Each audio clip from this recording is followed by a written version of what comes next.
Welcome, everybody.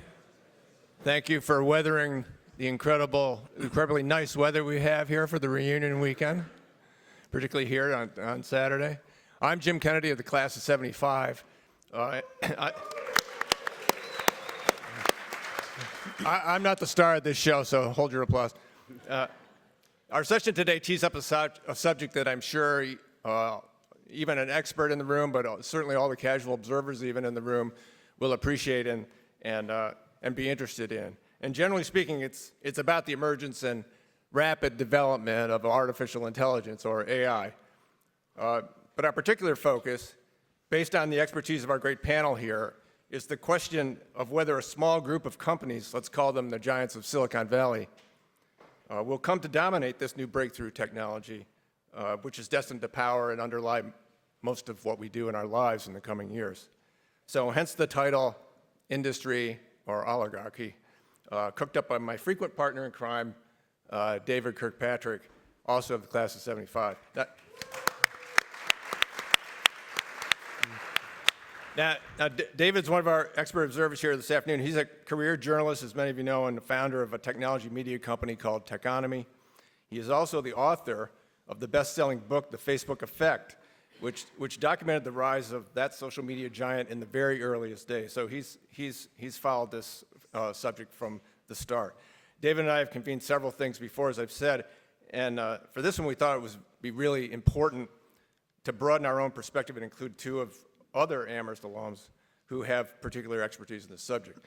And first is Chris Lehane of the class of '90.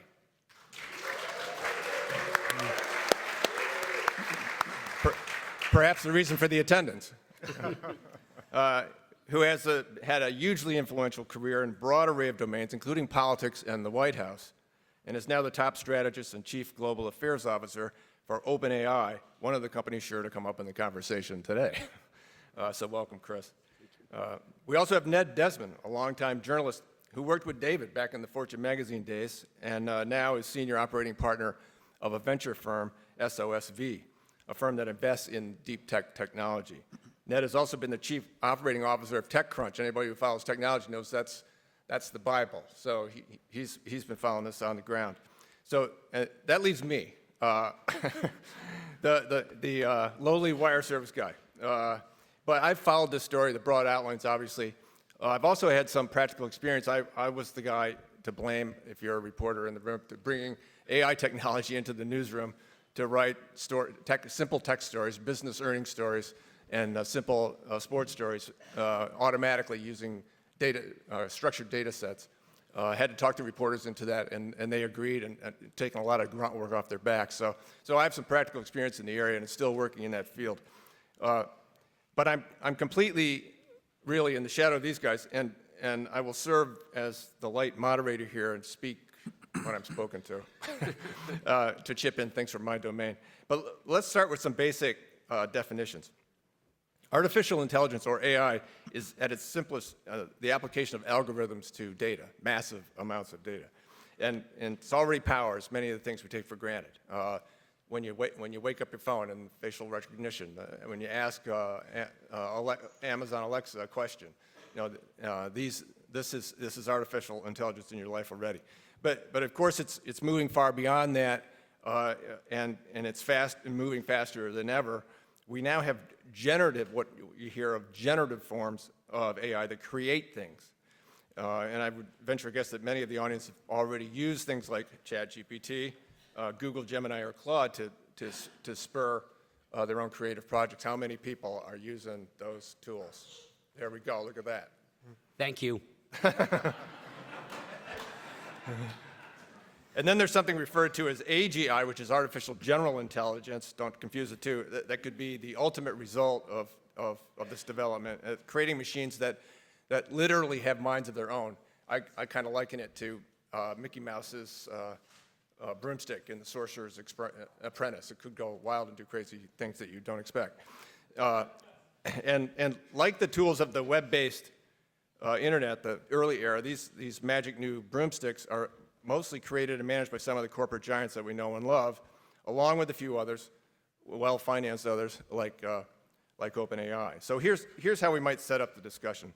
And I'm taking a cue from from a prescient article that Ned on our panel wrote almost 4 years ago. So think about when I read this, this is 4 years ago.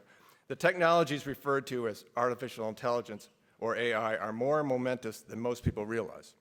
Their impact will be at least equal to, or may well exceed, that of electricity, the computer, and the internet. What's more, their impact will be massive and rapid, faster than what the internet has wrought in the past 30 years. Much of it will be wondrous, giving sight to the blind, enabling self-driving vehicles, for example. But AI and gender technology may also devastate job roles, enable all-encompassing surveillance state, and provoke social upheavals yet unforeseen. The time we have to understand this fast-moving technology and establish principles for its governance is very short. That was 4 years ago. So tick-tock, the clock is ticking. So David, you have expounded on both the pluses and the minuses of technology for years, and in an even-handed fashion, I might add. But you came up with the title of the session, and so I wonder what you're really fearful of. Thank you. Well, it's great to be here. Thank you all for coming. It's hard not to think in terms of oligarchy, especially given that we have this historically unprecedented situation of a very small number of companies that are the most valuable companies that have ever existed in human society, the most profitable ones for the most part, controlled by a small number of individuals, some of them founders, who are behaving in ways that are frightening. I mean, when you talk about what's scary right now, and we've had so many sessions today about things, including in this room with Chris Coons not very long ago, unfortunately for me, as an observer of technology and these people, I see their behavior as one of the primary factors that has brought us to the moment we're in. And you know, when we have a guy like Elon Musk, who essentially bought his way through political contributions into a position of influence that allowed him to then run roughshod over the federal government with essentially no constraints. And it just has recently been reported that among the other things that he has done in that role is bring in the technology of his fellow oligarch and PayPal founder, Peter Thiel, Palantir, and using that software to create a master database inside the federal government of, they're hoping, it appears, to build a database of all information the federal government has about all of us. So for example, you could sort it by, you know, who has given more than X dollars through Act Blue, who also hasn't had their taxes audited lately, you know, kind of thing. But so that's an oligarchic set of things, I think, indisputably. But for me, the reason that I most worry about this situation is because of my very long time observation of one person in particular, Mark Zuckerberg. And when I wrote my book, initially it came out in 2010, and it was a positive portrayal of the early years of Facebook. And I was quite optimistic that this was a new tool for human communication that was really going to create great new possibilities. And in fact, it has in many ways. There have been many, many wonderful things that have happened and continue to happen because of Facebook. But as the wealth accumulated, as the power accumulated, I think it's been proven that Zuckerberg, who completely and unilaterally controls that massive corporation in an unusual way in itself, that one person has absolute indisputable power, he has at every opportunity disregarded or repudiated the opportunity for genuine governance that would prevent or reduce the harms that the system creates. He's always been so obsessed with the positives that he has really always felt the harms are just orthogonal damage that isn't really worth worrying about that much. And when necessary, he's made public pronouncements that sounded like he was taking actions, and then whenever possible, universally backed away when it was less in the public light and he could just continue making more money. I mean, he became the richest person his age in human history. I think for him it's a game. Money matters as a competition. He wants to be the richest person in the world, among other foibles. And so I see the harms that that's caused in using fear and anger as a divisive tool in society, creating these warring camps that we're now in the midst of, and I think that create many of the problems that Austin Surratt yesterday in this room was talking about, and that Chris Coons was continuing on today. A lot of this context is because this, which became Facebook and Meta really is the world's largest communications network that any one company has ever controlled, and it's operated in a way without real concern for its downsides. And that is tremendously frightening to me. So to me, that's why I want this topic to be in the forefront of our minds. But Chris is... Was that the setup for me? That was the setup for you, Chris. So Oh, yeah, it's yeah. like electricity, isn't it, Chris? Well, I was actually going to throw it, I was supposed to throw it to Chris. And the way I was going to do that is, you know, if governance is the failure of Facebook and Meta, which I really think it is, it's very interesting to have Chris here because OpenAI is rapidly becoming one of the companies whose power and influence in this extraordinary transition to AI is comparable to Google, Amazon, Meta, et cetera. And yet, it is structured, it originally came into existence as a nonprofit that was created in order to remediate and protect against the harms caused by AI. It sort of, in many people's opinions, went a little bit off the rails when it just started finding out its technology was so powerful it could make a lot of money, et cetera. But now, it's actually trying to turn itself into a structure where the nonprofit controls a B Corp, which is a public benefit corporation. So intrinsically, you are saying that you want to have governance over you that is unprecedented for a company of that type. So I love having you here. Yeah, first of all, thank you. You're getting into our democracy by design. But before I jump into it, just thank everyone for showing up here. It's a great turnout. Shout out to the class of '90. Thank you for being here. You know, I can assure you that no matter how powerful you may think AI is, we have yet to solve rain. And you know, as I think about this really distinguished panel up here, it actually struck me, you know, class of '75. I'm up here with a group of former reporters in some form or fashion. I actually learned to read in 1975 on the sports pages of the Boston Globe following the Boston Red Sox run that year. So I feel like there's some magical connection here. So let me, in classic Amherst fashion, and I think continuity between Austin's lecture last night. Austin still, with my baseball analogy, still very much has his fastball. I think the conversation with Senator Coons, who's amongst the most thoughtful members in Congress, who really spends his time actually trying to understand this stuff and think about it. I think this conversation naturally follows on from some of those conversations. So let me just sort of pick up, where you were sort of tossing it to me. So first of all, I think it's really important when you think about and consider AI, artificial intelligence, and as you touched on, it's going to go to AGI and then eventually into something called superintelligence, which maybe we can touch on. But you have to think of, this is not social media. There is a natural tendency for people to sort of go back and look at the last war and fight the last war. This is something that is really, you need to think about it as a socioeconomic infrastructure. There's actually infrastructure to generate the computing power, but you need to think about it as something, and everyone, I was a history major here.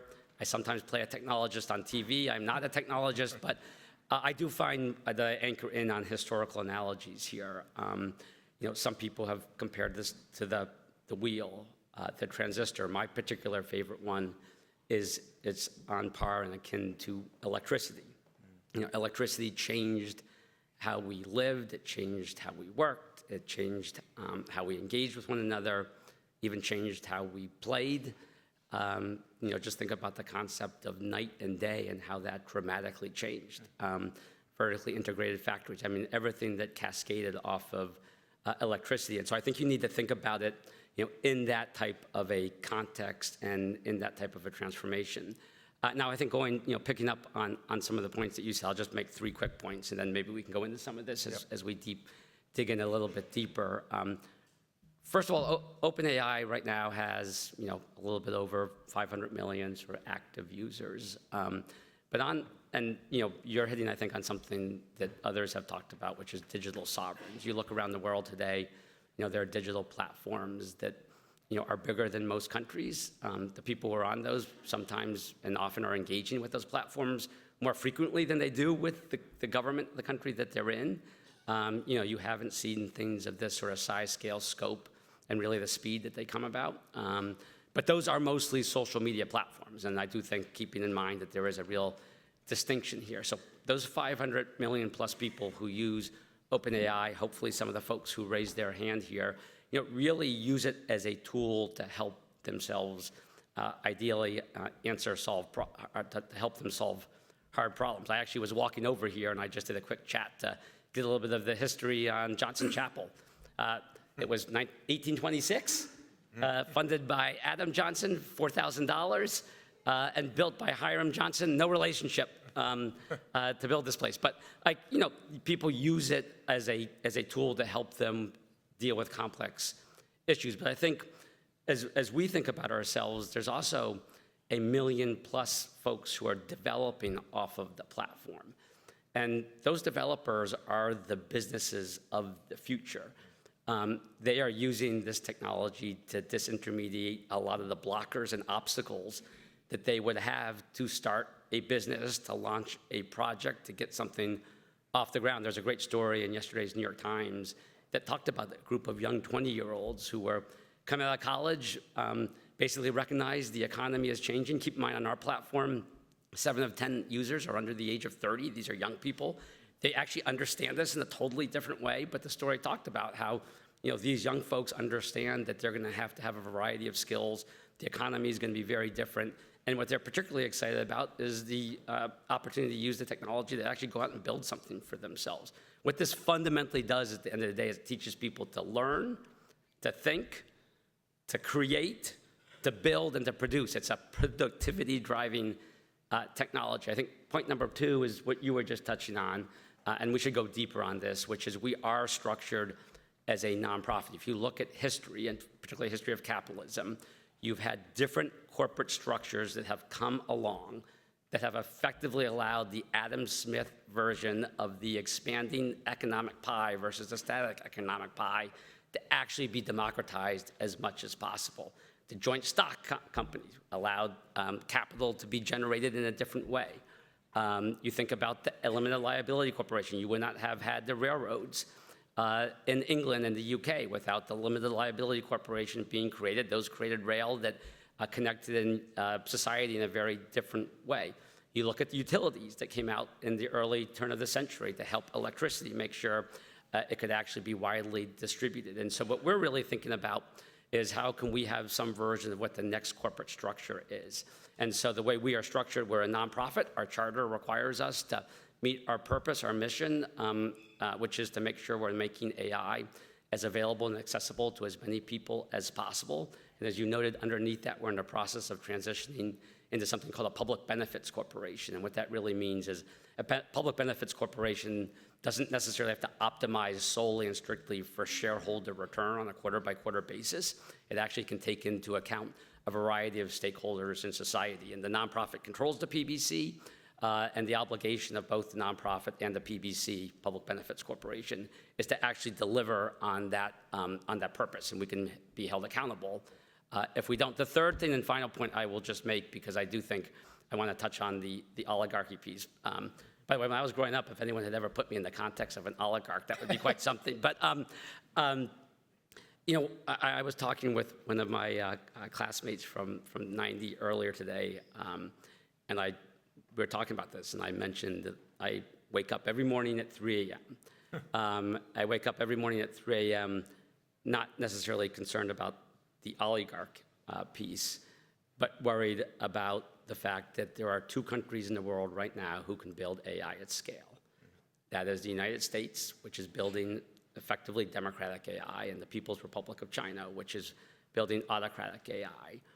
Eric Schmidt and some others have made the point that the next 100, next 500, next 1,000 years is going to be dictated by who wins that contest that's going to take place.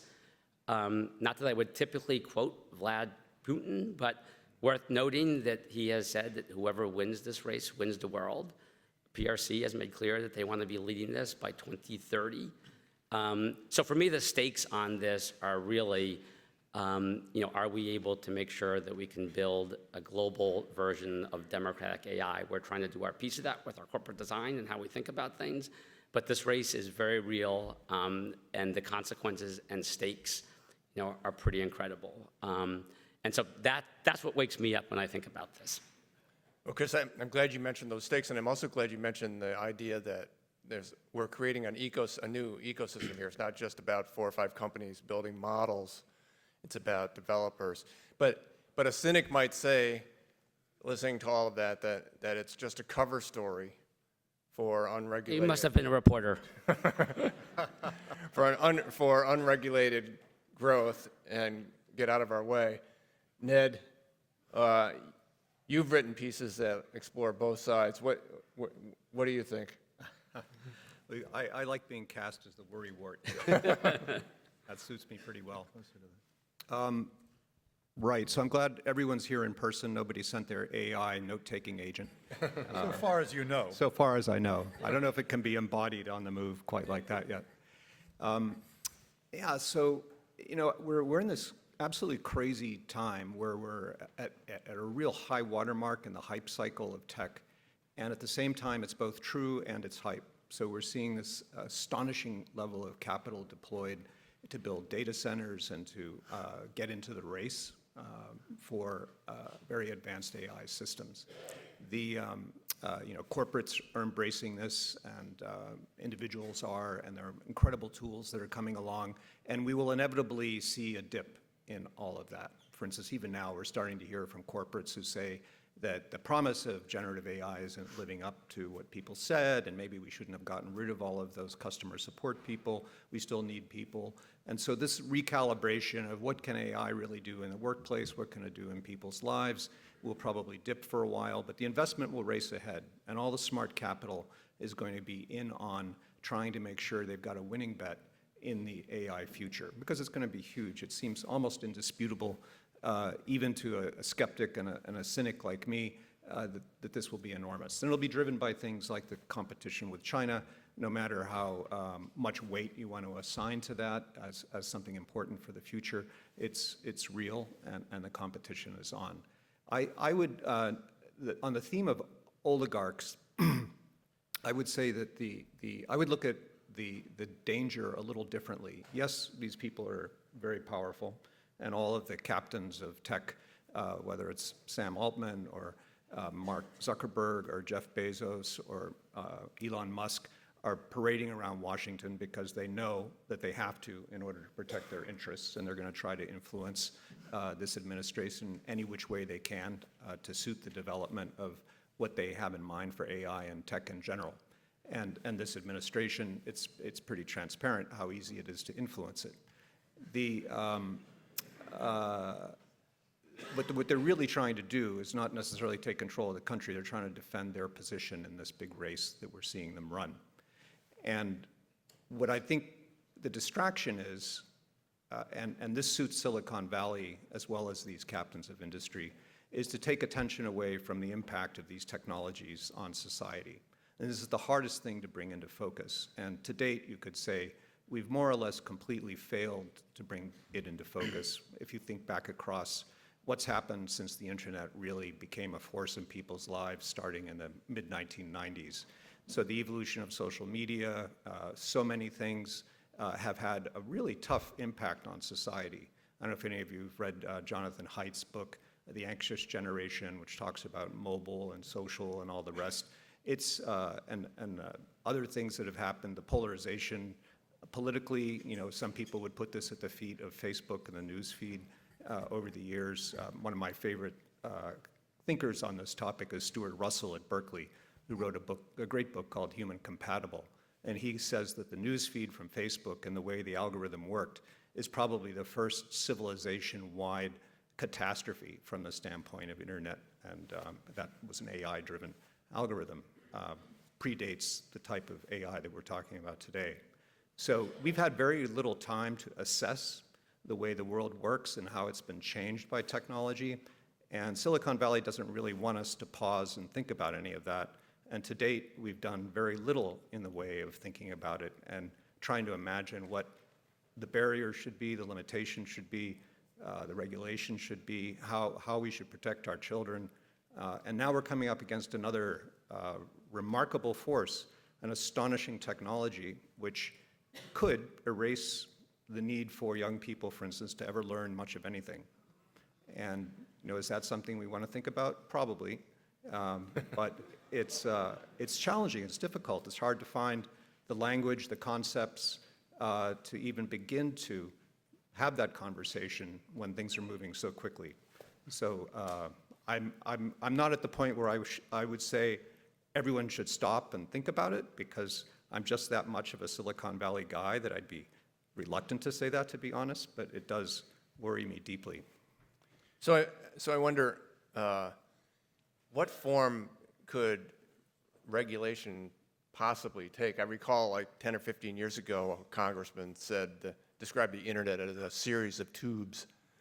And their level of understanding, the government's level of understanding these technologies is just, pales in comparison to the speed at which they're developed. So Chris, how do you see that unfolding? I mean, to be careful with your corporate structure is one thing, but how do we get the public part of this to come along at a similar rate of speed? Yes, I'd say three things. First of all, I do think, and you've hit on this, others have hit on this, I do think it bears reinforcing that the scale, scope, speed, we effectively have government structures that were designed and developed for an industrial age economy and really not designed for a digital age, never mind the age of intelligence, which we're on the front end of. And even more than AI, we're on, when I use the word age of intelligence, we're at the front end of a deep tech revolution. It's AI, digital assets, quantum, biotech.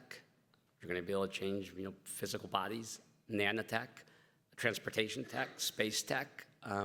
These things are all coming. And while I'm probably a little bit closer to you in terms of like how quickly do they land, by any historical analysis, they're going to land a lot quicker than they have. And you think that industrial age took 350 years, ag age 10,000 years. Like this is going to happen, maybe not in 1 to 5 years, but it's going to happen like in all of our lifetimes here. And certainly for all of us who have kids, it's going to impact and shape their world. So, a big part of what I spend my time thinking about is, how do you think about what those structures should look like?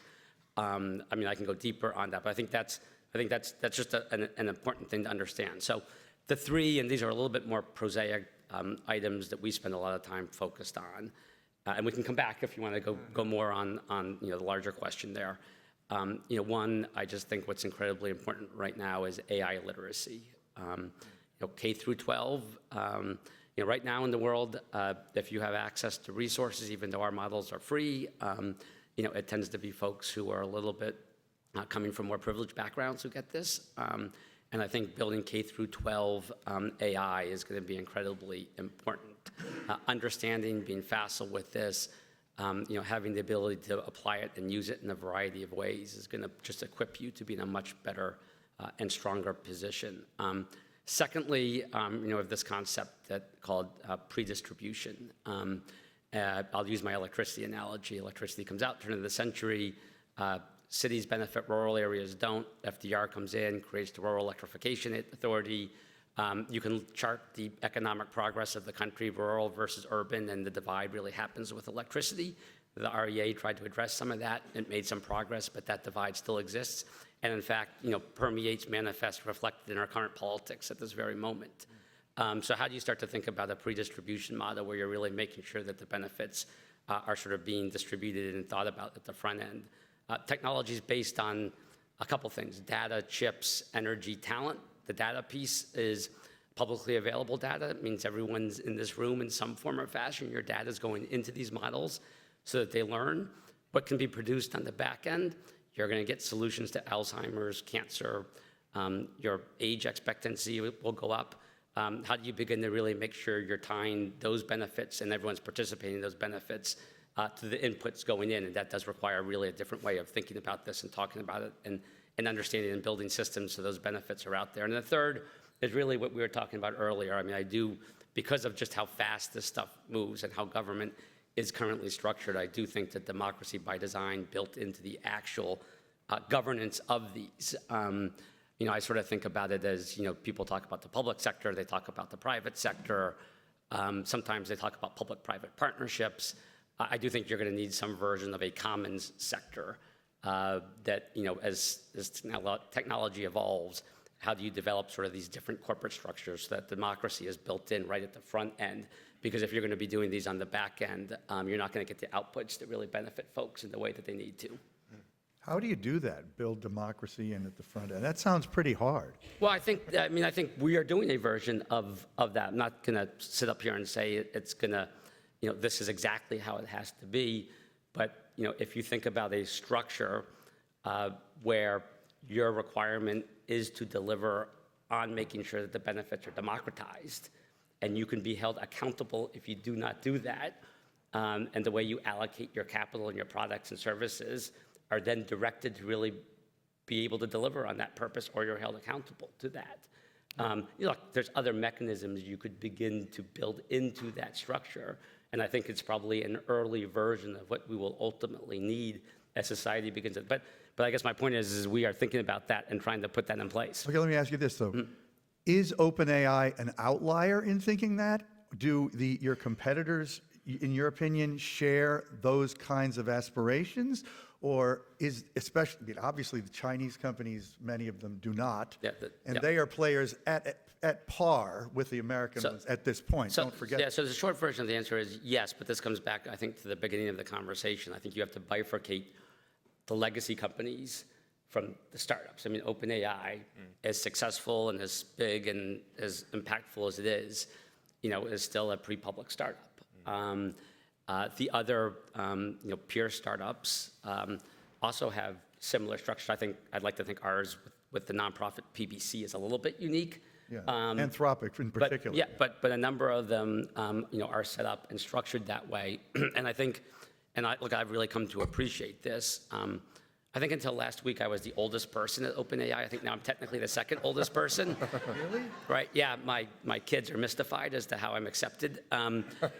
But what's incredible is, the typical employees, probably young 20s, there's the old line, and, if you haven't invented something by 26, you're never going to invent it. You do see these, I think this technology and deep tech generally, has a dimension where you have to have a really young mind that really can understand this. And those young folks are coming in with incredible values. I sit there in meetings, and people are thinking about where the world's going to be in the future, but they're doing it both with an incredible sense of optimism and hope, but also with a real understanding of the responsibility that they have. And I do think, at the startup companies, at least right now in the AI space, there is a culture and an ethos and a real understanding that these are very powerful technologies, and there needs to be an enormous amount of responsibility. And in fact, the ability to attract the best talent is inherently related to whether you're actually designing your business model, your corporate structure to actually reflect that. And so there's a really interesting dynamic right now where there's an incentive alignment between getting the best talent and making sure that you're structured in a way to really deliver the results that reflect that broad-based benefit. I would disagree with that in one sense. X.AI, which is controlled by Elon Musk, does not share that ethos, as far as I can tell. They're actually, part of them are set up a little. I'm not going to, by the way, I'm the last person in the world here to be, I'm not going to, so, I mean, I don't think you have to do a lot of research to see where I've been on this. But I would also say that I think, well, I'll answer it this way, which is, do I feel that we have a quote-unquote competitive advantage because of the way we are structuring ourselves? Yeah, 100%. That's cool. And I think that's good for the output and the outcome. Ned, considering that you're winning too. Yeah. Ned, let's dig in a little bit to what people call the alignment problem. So if we're relying on these companies, there are 5 or 6 models, and they're using and they're cranking out the data and using their own, possibly inputting their own inherent biases into these models. How do you see that playing out, and how do these companies? We'll have to ask Chris as well. How do these companies manage that kind of problem? Right. Well, It's a really hard problem to unpack because first there's the technology itself. Generative AI has certain characteristics that make it difficult to use. One is that it doesn't explain itself very well. So if it gives you a result and you say, well, can you unpack why you gave me that result? That's not really the way the technology is built. It can't do that. And it's difficult to train in the concept of honesty or transparency. So a lot of this is cutting edge stuff that developers are working on, trying to ensure that what the output is from the AI really is an honest, if that's a concept that you can even embed in an AI response to the prompt and so forth. So there are all these problems on the frontiers of this particular type of AI that we're mostly talking about today. And to Chris's point, there are going to be enormous social benefits that come from this, and making those available to everybody equally across society is a great thing, and it's a good aspiration. And to some extent, it flows very naturally and quickly across social landscape. So for instance, my wife is blind. I've done a lot of work with technologists who are working on assistive tech that uses AI. And the only reason it's really compelling is because we have mobile phones. And so a very sophisticated app can run on a mobile phone. It can use AI. It can get extra compute and store and data from the cloud. And today you can hold up a phone as a blind person and just point your camera at something, and the AI will tell you what you're looking at, which is kind of remarkable. That's only happened in the past year or two. Or you can buy Facebook's Meta glasses. And soon Apple. It's built right into it. And then you could use the OpenAI app on the OpenAI powered Meta app on your glasses. So your glasses will just talk to you as a blind person as you walk down the street, telling you what you're looking at and telling you where you're going. And these things are very affordable for the most part and universally available. So that's a great thing. Or you have protein, in our company, we invest in a lot of therapeutics companies that are using AI to do protein discovery to find candidates for cancer therapeutics, for example. Massive compute involved, but they generate molecules that could be used as candidates to address cancers. There are all kinds of things like that, whether so many benefits that are going to flow left and right.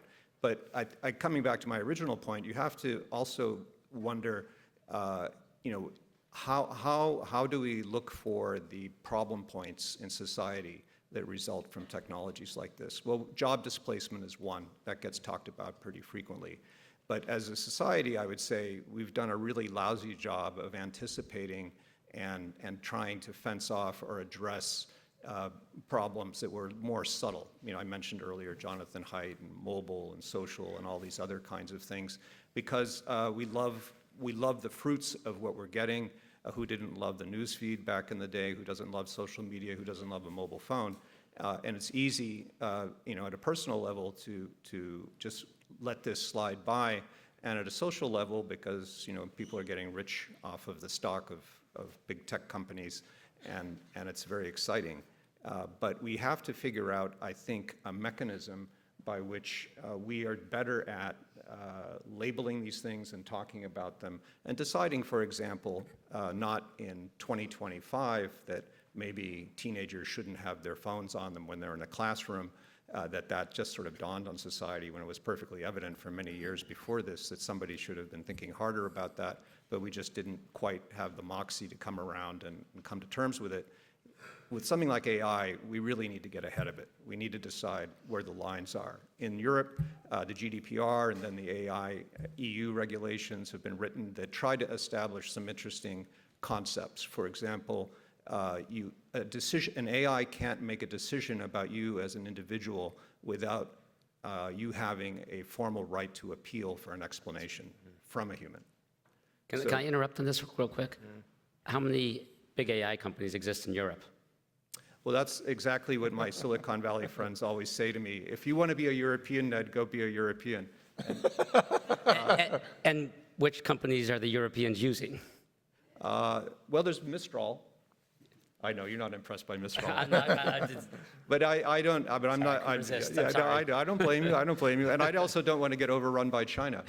But but I don't think it's quite fair reflexively to say, you can go be a, cheese-eating AI person, or No, but I or think- surrender to the Chinese machine. I think it's possible to work into the equation something more than simply saying, the benefits will be equally distributed across society. I think we also have to have a loop in that conversation which says there are certain things that we might want to protect society against. Yeah, and I guess my point here is I think Europe is a great example of taking an old style form of government and trying to apply it to a new thing, whereas you actually need new rules, new systems for the new thing. I mean, I said earlier, right, we designed the New Deal to reflect an industrial age economy to help maintain the social contract. What is the version of that as we move into this deep tech era?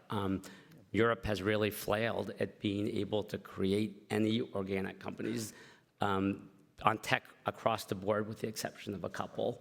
In many regards, that reflects the regulatory framework in Europe, and then how that impacts the allocation of capital against it, and where the talent goes. Right.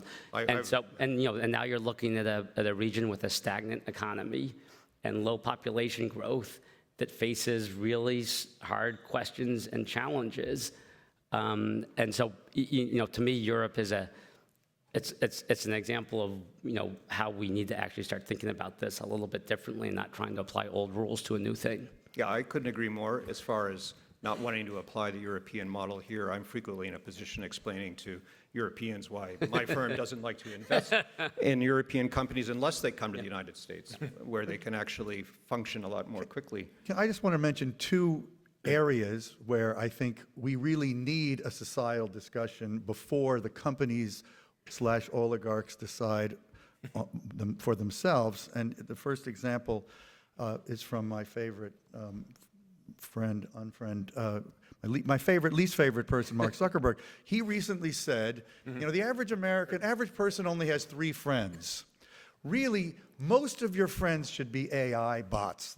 He actually said that recently. That would suit him. So it would probably suit him, but is that really something that we want to have a company decide and implement without our input? I don't think so. And the other area that is more widespread in its in discussions about it, and many companies making progress on it, and who knows, maybe even Chris's company is deeply involved in this more than I am aware, but I assume is humanoid robots, which will have the ability to converse with you as AIs already can, as if they were a human, and yet they will look sort of like us. They'll be able to walk around doing things. That's coming very soon. It's essentially possible now. And these are things that we don't want to see deployed without the decision being made by other than 5 or 6 people. That's my point. Well, I'm very interested, right. I'm very interested in the kind of discussions inside, like an OpenAI, about these issues, the moral alignment issue, what I call the Luddite effect, putting people out of work instead of raising people up. Do these things get discussed at this level, at this point in time that we're in? Or is it just about the technology and getting better? So first of all, I think step back a little bit. Maybe I'll do 2 seconds or 30 seconds on just sort of what the technology is. Maybe that would be, well, I mean, when you're using your bot, I mean, that is effectively, that is social media powered by AI. It is not AI itself. It is still using a social media platform.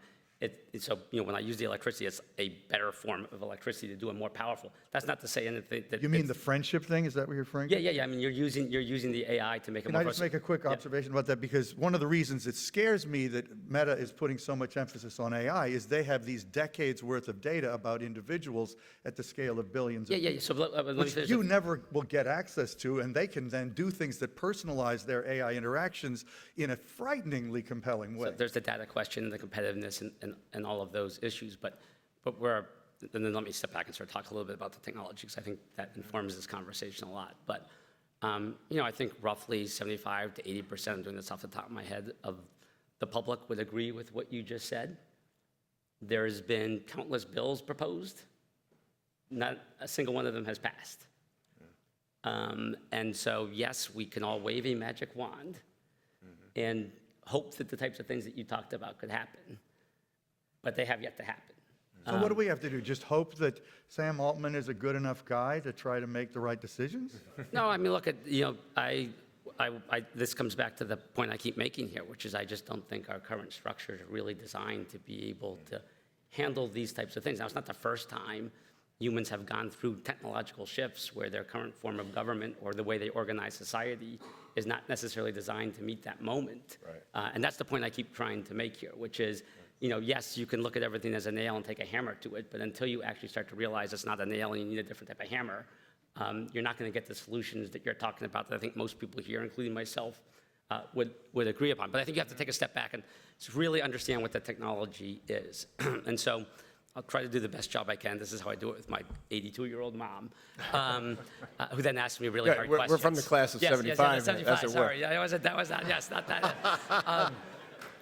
So AI's been around really for, roughly 40 years, depending on how you want to count. In 2015, OpenAI was launched as a nonprofit research lab, about 10, 15, 20 really young, deep research types. And they made a big bet. They bet that you could basically design algorithms that would do something called deep learning, deep thinking, and basically the idea that you could design algorithms that would replicate how the human brain thinks, processes, analyzes, comes to conclusions. That was a wild bet. And a lot of folks in the space sort of scoffed at it at the time. As they sort of progressed, they actually made real progress on it. And in November of 2022, it sort of exploded because you got a model that people could actually access. Now, keep in mind, that was model 2.5, which meant there had been a whole series of models that had been released that no one really, some of the hallucinations, meaning the accuracy, all of these types of things. And then, once that released, it became the fastest growing, digital platform, in history. But I think the way the technology is designed is to really, and now where we're moving into, and big breakthrough last fall is something called reasoning.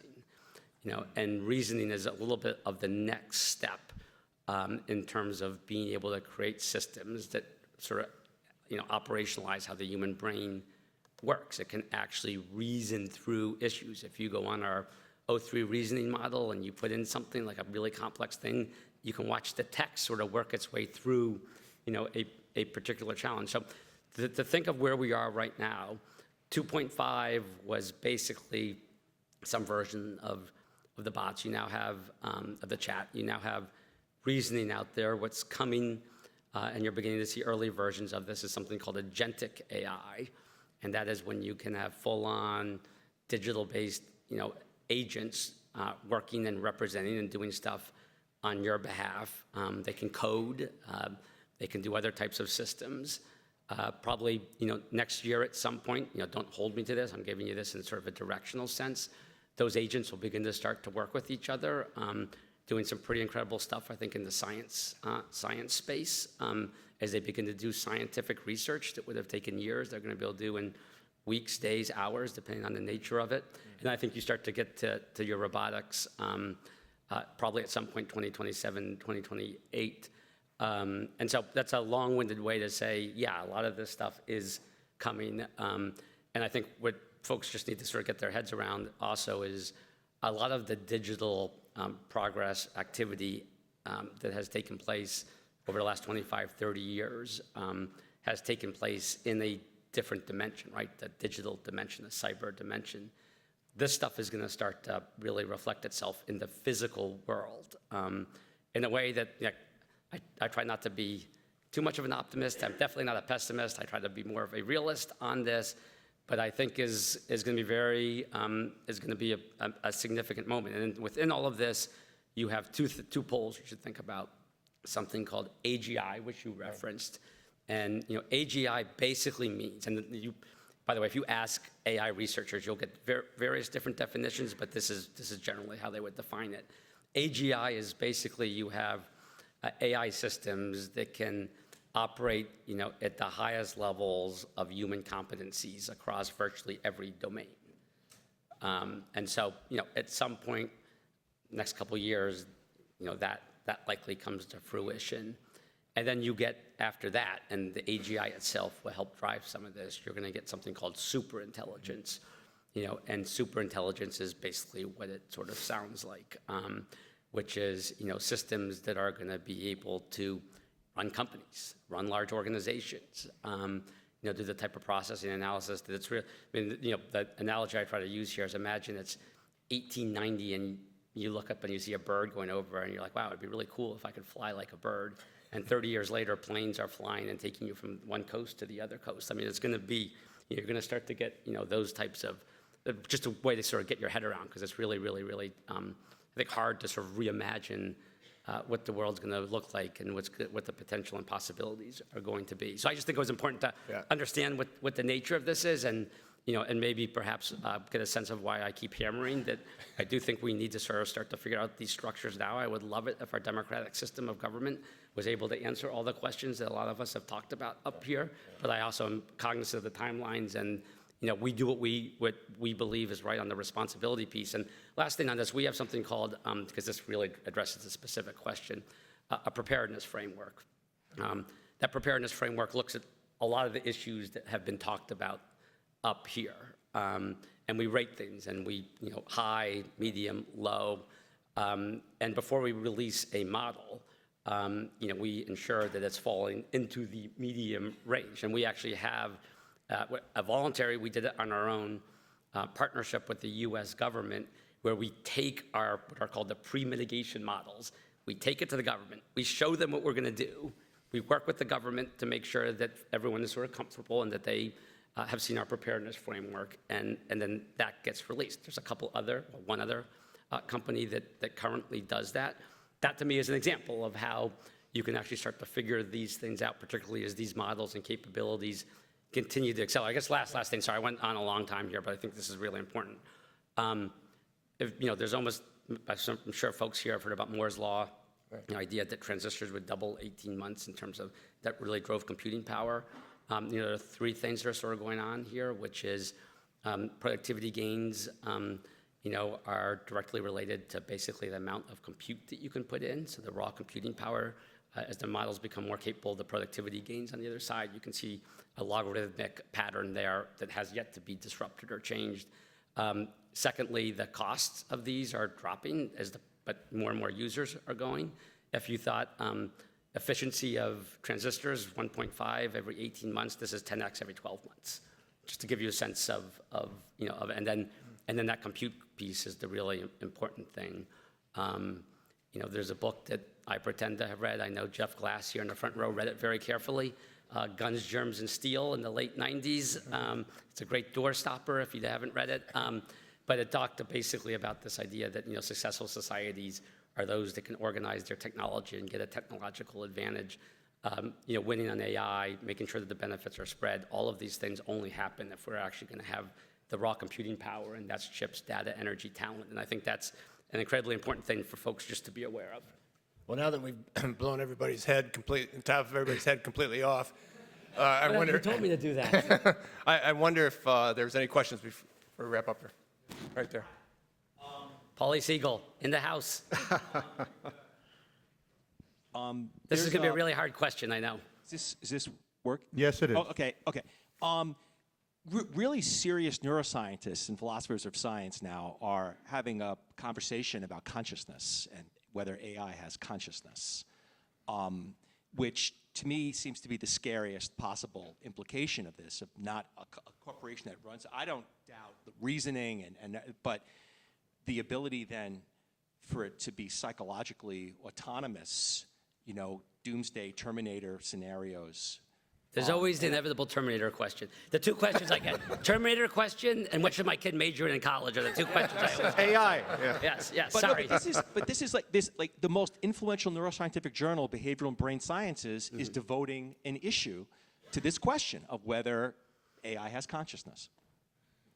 Though, if you guys have thoughts about this. I'm happy to jump in. I just talked a long time. So No, if one of sometimes I'll the share. audience can just make a comment, in my opinion. I thought that was interesting. So Yeah, I mean, look, that's a useful thing. but because Paulie will ask me this later, I'll try to answer it now in the short. which is, this is sort of the God and the machine version of the question. By the way, a short story recommendation that I think gets to this, that I would proffer to this audience, is Isaac Asimov's The Last Question. It takes about 15 minutes to read. I think it's a little bit of a Rorschach test in terms of how you think about the ending, in terms of what you think about this. But it will certainly be very provocative, and I would, as I said, it's a quick read. Amazing it was written in 1956, but I would strongly recommend it. Anyhow, I mean, look, Paul, my answer to the question, I get this, is I think there are a lot of things that we're dealing with right now that are much more immediate to the question. What you're sort of getting at is something that is generally called singularity. And singularity, for those who aren't really deep in this, is this idea that ultimately, over time, in effect, a new species is created as the machines and humans, somehow, meld. Those are really serious and important questions. I think there's a lot bigger questions we have right now, and I don't see that in the current systems. I certainly think it's something very. I think that there's no company quite like OpenAI. It's amongst the reasons I'm there. Sam is an incredible leader, and the people who are there are incredible. We are cognizant of the fact that at some level you're building a brain for society that people are intersecting with. And I'll tell you a little short story that hopefully gives folks at least a little bit of confidence. We released a model, this is about 4 weeks ago. And the way these models work is there's these weights and basically how they process stuff in a very simplistic or reductionist way. And this model happened to have high levels of what's called sycophancy. It sounds like it is sycophant, right? And the model was oh, that's a really smart question. You're really good looking. Are you okay with that answer? Should we explore? And it was designed that way because we were trying to make it as personable and the user experience, the UX, as positive as possible. And we had done all of our testing on it, but as it was released, and we deploy it iteratively, so it sort of scales up. And as it got to larger and larger audiences, we saw that there was some very small subset, basis points of folks who were really taking it very seriously, as if they were in a relationship with a quote unquote real person. And we paused and pulled it back, and then readjusted the weights to be able to address that. So I think there are things like that where some people will feel like they're experiencing something, and I think those are amongst the reasons why we have fairly comprehensive processes in terms of how we monitor it. So I know we can go deeper on this later. Yeah. No, I would just add one thing. I read something recently which I thought captured it pretty well. It's not quite consciousness, but it was adjacent, and it said, as these AIs get much more sophisticated, their purpose, their object function and programming language is getting more and more difficult to pin down, just like a human's is. So as AIs become more autonomous and they do things that they do, it's going to be harder for them to say why they did the things that they do, just like humans have a hard time sometimes explaining why they do the things that they do. And this analyst thought that was the best way to understand the consciousness question. Let's have time for one last question. Sorry, he's got the microphone. Where? Did you pick one, Jim? Right here. Yeah. Right here in the front. Sorry. There we go. Like the Statue of Liberty. A lot of questions, but no time. Thanks. So I'm curious about thinking about the impact of AI on democracy, and from a particular historical perspective, since Chris was talking about being a history major. So Woodrow Wilson had this perspective that, and Louis Brandeis as well, that an important part of citizenship is being able to have a degree of autonomy and independent judgment. And there is this certain current of political thought saying that, maybe one of the things that has contributed to our democratic backsliding is that we stopped enforcing things like the Robinson-Patman Act, which made it much more difficult for people to be independent business owners, made it possible to have the rise of Walmart. This morning, we heard, if you went to the entrepreneurship panel, there was a dermatologist saying that we have the fewest number of independent physicians in the country that we've ever had. So I'm curious about where you think AI fits into that, because I think that there has been this perception within the country of people, feel like they are working for distant masters. They are not in charge of their own destiny as much. And then AI has this potential, either good or bad, like that in customer service, for example, getting harder and harder to reach a human. And this, either in a consumer or a worker context, that it is harder and harder to have this sense of autonomy. So where do you feel AI is going in terms of that connection between autonomy and democracy? You want me to take that, or do you want one of these, the easy question? David? I don't want to take, but the thing you're touching on in part is the question of jobs, which we haven't even touched on, and is one of the vast areas of fear in this discussion. I don't know about autonomy as a concern for democracy, but I will go back to what I said at the beginning. I think the fracturing of society that we've seen using AI in social media has been tremendously harmful to democracy. But if anybody else has I would just add on that autonomy, I I'll think turn it over. it's on a continuum. If you think about the amount of time that we spend being consumers of things, and AI is only going to accelerate that. Whether it's entertainment or increased productivity or working harder, there's less and less, I think, left over in our own minds to sort of be high-functioning members of society. And at times, if you were really dark about it, you'd think we exist to consume. We exist to be a part of this ecosystem that's evolving around us that consumes us. And I think that undermines democracy because people don't have time to think. Okay, I'm and going to take the alternative view here, shockingly. First of all, I began by talking a little bit about democratic AI versus autocratic AI, and I do think that if you end up in an autocratic AI world where the world's built on PRC rails, I do think that will have profound impacts on freedoms.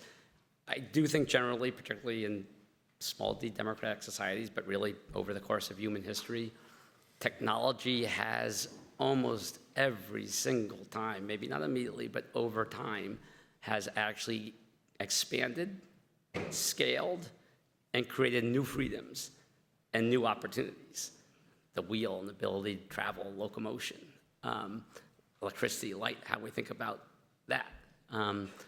Printing press is an interesting example, right? Good and bad, but ultimately, transfer of information. And so I am one who does, I fundamentally, and then the last piece I'll say on this is I do fundamentally believe for a successful democracy, you need a social contract that's functioning, which as a baseline requires economic growth.